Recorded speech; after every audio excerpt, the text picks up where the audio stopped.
Hi, my name is Gwendolyn Moore. I live in Pleasant Valley, Missouri, and I just wanted to take a minute to come on here and talk to you guys about an amazing opportunity called Wealthy Hair. Initially, I wasn't looking for the hair industry in particular to start a business. I am an entrepreneur and I wanted an additional income stream and an online opportunity. Well, then I happened to see the video with Miss Julia, and after listening to her, it just seemed like a really awesome opportunity to own my own business, own my own hair business in an $8 billion industry. I thought it was amazing.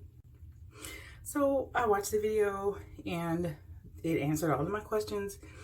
So I went for it. It seemed like a no-brainer.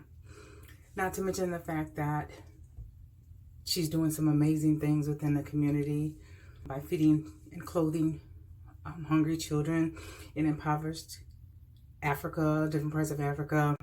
She has a dialysis center helping dialysis patients. And then on top of that, she's giving women of my ethnicity, the opportunity to own your own business. That's pretty amazing. And all of that resonated with me. I decided that I wanted to be a part of it.